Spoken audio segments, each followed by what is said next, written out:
হরে কৃষ্ণা। সুপ্রভাত বন্ধুগণ। আজ 8ই আগস্ট 2023। আজ মার্কেটের লাইভ মার্কেটের নয়, আজকে সকালবেলায় মার্কেটে পার্টিসিপেট করার আগে একটা যে ওয়েল অর্গানাইজড একটা ভিউ সেটা গঠন করার জন্য আপনাদের চরণে আরেকবার হাজির। তো প্রথমে চলে যাবো ইউএস ভিক্সের চার্টে। ইউএস ভিক্স দেখুন, এখানে যে সুপার ট্রেন্ডের একটা রেজিস্ট্যান্স লাইন ছিল, সেই লাইনটাকে ভেদ করে উপরে ক্লোজ করলেও কিন্তু ফলস ব্রেকআউট হয়েছিল। তারপরে নিচের দিকে চলে আসে মার্কেট, এবং এটি ইকুইটি মার্কেটের জন্য আপনারা সবাই জানেন ভলাটিলিটি কম থাকাই হচ্ছে ট্রেড করার জন্য শুভ সময় থাকে।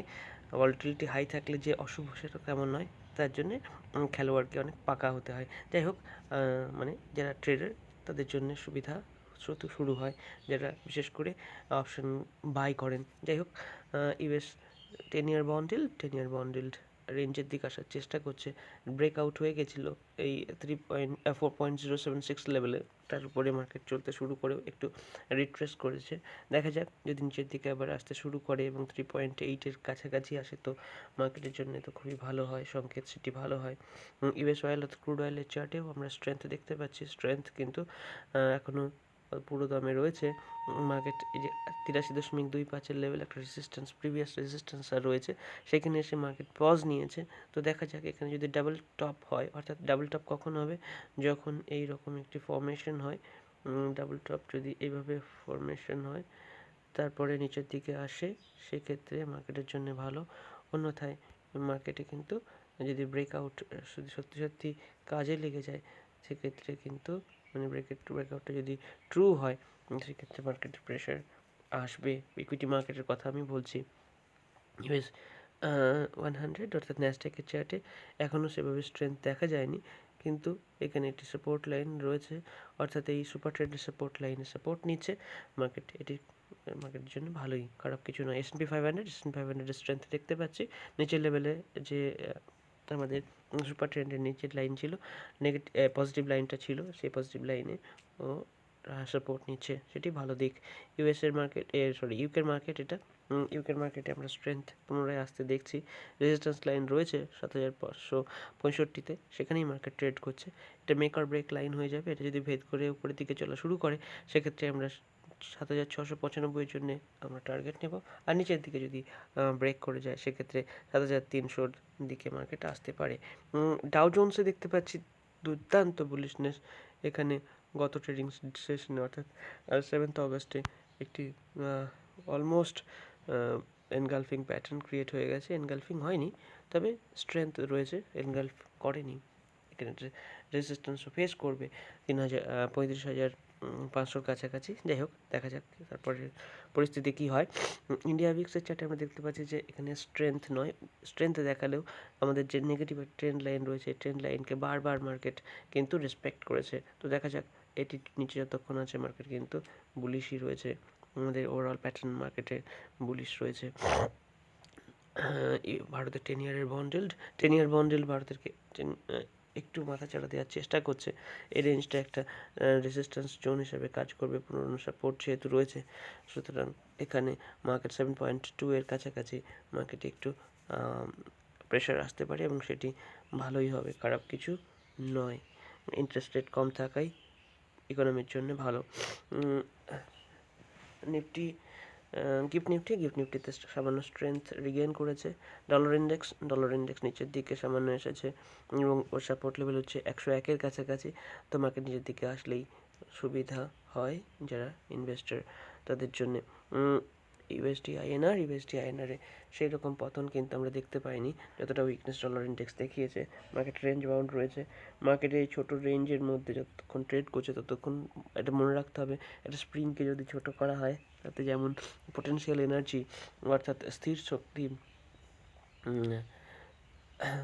সঞ্চিত হতে থাকে, সেই রকম আমরা যদি ইউএসডি আইএনআর চার্টটা দেখি, দেখবেন যে ক্রমশ ও ছোট হতে চলেছে, অর্থাৎ স্প্রিংটাকে যেন মনে হচ্ছে ছোটো করা হচ্ছে। এরপরে যখন স্প্রিংটা কোনো একদিক খুলে ফেলতে পারবে, সেক্ষেত্রে অর্থাৎ ব্রেকআউট ব্রেকডাউন যাই হোক, মার্কেট কিন্তু ফিউরিয়াসলি সেদিকে যাওয়ার চেষ্টা করবে। এই রেঞ্জটা ক্রমশই ছোট হচ্ছে। ইউরো ইউএসডি চার্টেও আমরা সেই রকমই একটি লক্ষণ দেখেছিলাম।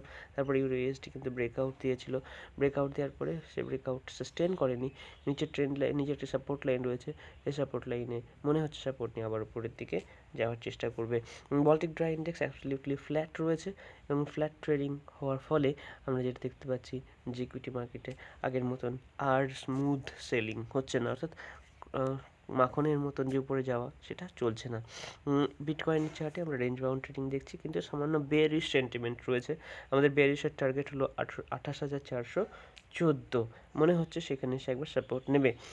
ইথেরিয়ামের চার্টেও দেখতে পাচ্ছি সামান্য বেয়ারিশ ট্রেন্ড সহকারে একটা সাইডওয়েজ ট্রেডিং চলছে।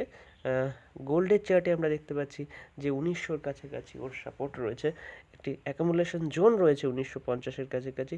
এই 1900 থেকে 1950-এর মধ্যে আমরা কিন্তু মার্কেটকে লং করতে পারি, অর্থাৎ যাদের লং টার্মে গোল্ড কেনার ইচ্ছে রয়েছে তাদের একটা ট্রাঞ্চ কিন্তু এই লেভেলে অ্যাকুমুলেট করা উচিত, কারণ ওভারঅল গোল্ডের স্ট্রাকচার দেখুন, স্ট্রং স্ট্রাকচার।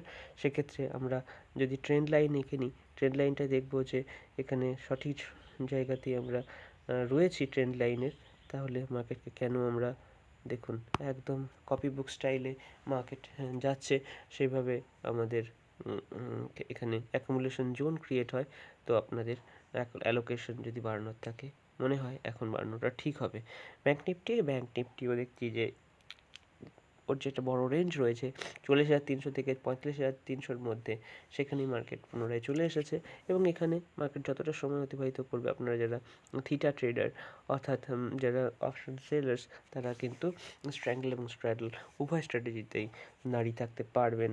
এখানে ফিউরিয়াস মুভমেন্ট এখন দেখার যাচ্ছে না, সেজন্য এটা আপনাদের ভালো সময় যারা অপশন সেল করেন। ফির নিফটির চার্টে দেখতে পাচ্ছি অপশন সেলিংয়ের জন্য মার্কেট একদম অনুকূল পরিস্থিতি তৈরি করেছে। মার্কেটের স্ট্রেংথ উইকনেস কোনোটাই স্ট্রং নয়।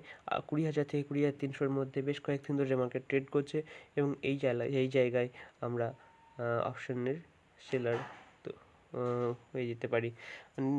নিফটির ক্ষেত্রেও একই রকম আমাদের ধ্যান ধারণা, কারণ এই যে রেঞ্জটা ক্রিয়েট হয়েছে 19,400 থেকে 19,800, এর মধ্যে মার্কেট বেশ কিছুদিন ধরে ট্রেড করছে। আপনারা অপশন সেল করে যদি হেজ করে রেখে দেন, তাতেই থিটা অর্থাৎ টাইমের সঙ্গে সঙ্গে যে অর্থাগম সেটা বাড়তে থাকবে।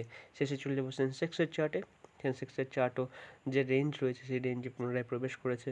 এই চার্টটাকে আমরা একটুখানি বদলে নিই, কারণ একটু রেঞ্জটা শিফট হয়েছিল। আমরা 65,200 থেকে 65,200 থেকে 66,800 একটা বড় রেঞ্জ ক্রিয়েট করে নিয়েছি। এবার এই রেঞ্জের মধ্যে মার্কেট থাকবে, যদিও প্রফিটেবিলিটি একটু কমে যাবে যদি আমরা এই রেঞ্জে ট্রেড করি, তাতে কিছু আসে যায় না। প্রফিটটা বড় কথা, প্রফিটেবিলিটি তো থাকবেই মার্কেটে ট্রেড করলে। তো যাই হোক, এই হলো এখনকার মতন আপডেট। দেখা হচ্ছে পরবর্তী ভিডিওতে। আপনারা সাবধানে ট্রেড করতে থাকুন, আর অবশ্যই ছোটদের যত্ন নিন, কারণ ওয়েদারটা খুব একটা সুখকর নয়। আপনাদের সঙ্গে দেখা হচ্ছে পরবর্তী ভিডিওতে। ধন্যবাদ।